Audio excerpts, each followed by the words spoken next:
మా అందరికంటే ఈ సభకు ముఖ్య అతిథులుగా విచ్చేసినటువంటి మీ అందరికి కూడా అలాగే మీడియా మిత్రులకు కూడా పేరు పేరున ధన్యవాదాలు తెలియజేస్తా ఉన్నాం. ఆలేరు నియోజకవర్గం ఎక్కడ పోయినా మీది ఎక్కడన్నా అంటే మాది ఆలేరు కాన్స్టిట్యున్సీ అని చెప్పుకుంటాను. ఈ రాష్ట్రంలో అలంపూర్ నుంచి గద్వాల నుంచి ఆదిలాబాద్ నుంచి ఆసిఫాబాద్ నుంచి మంచిర్యాల చెన్నూరు ఎక్కడికి పోయినా మల్లన్నది ఆలేరు కదా మల్లన్నది ఆలేరు కదా అంటారు. ఆలేరు నియోజకవర్గంలో పుట్టడం, అక్షర క్రమంలో కూడా మనం ముందుగా ఉండడం, అన్నిట్లలో చైతన్యవంతంలో కూడా మనం ముందుగా ఉండడం, ఆలేరు నిజంగా ఇదొక గొప్ప గడ్డ.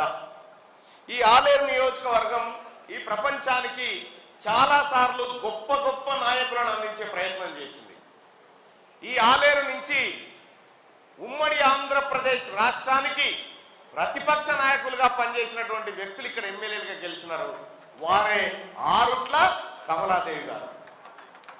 అప్పట్లో సుందరయ్య గారు శస్త్రచికిత్స కోసం పోతే తాత్కాలికంగా ఆరుట్ల కమలాదేవి గారిని రాష్ట్ర ప్రతిపక్ష నాయకురాలుగా ఆ రోజు చట్టసభలో ఆమె నియమించడం జరిగింది.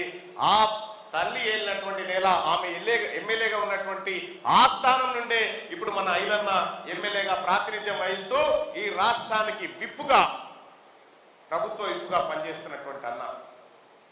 సో సోదరులారా, ఆలేరు చరిత్ర అంతా ఇంత కాదు. చరిత్ర నేను చాలాసార్లు ఆలేరు చరిత్రను తట్టి చూసే ప్రయత్నం చేసిన ప్రతిసారి ఎక్కడో ఒక చోట నుంచి ఒక ఫిరంగి గుండు లాంటి ఒక శరీరాలు బయటకు వచ్చేటివి. మొన్న అసెంబ్లీ ఎన్నికల్లో ఒక ఫిరంగిలాగా బయటకు వచ్చినటువంటి బిడ్డనే బీర్ల ఐలన్న. ఆ ఐలన్న ఎప్పుడూ చల్లగా ఉండాలని, ఐలన్న సంక్షేమాన్ని క్షేమాన్ని మా ఐలన్న ఇంటోళ్ళు ఎంత కోరుకున్నారో తెలియదు కానీ నేనైతే 24 గంటలు కోరుకుంటోని మా ఐలన్న నిలబడాలి, కలబడాలి, 10 మందికి అక్కర రావాలని ప్రతి క్షణం తప్పించేటువంటి తీర్మార్మలన్న. ఒకే నియోజకవర్గం.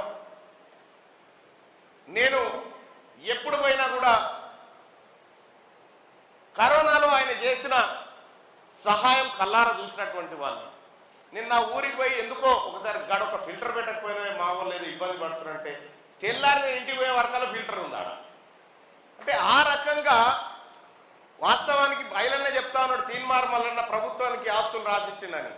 కానీ నేను రాసిచ్చిన దానికంటే ఎక్కువగా అసలు వెన్నుముక లేకుండా చేతికి ఎముకుందా లేదనుకుంటా ప్రజల కోసం త్యాగం చేసి ప్రజల కోసం ఖర్చు పెట్టి ఇలా ప్రజా సంక్షేమమే నా క్షేమం అని బతుకుతున్నటువంటి ఆలేరు ఐలన్న కంటే ఇంకా పెద్దగా ఏముంటుంది చెప్పుకోవడానికి అని చెప్పి తెలియజేస్తూ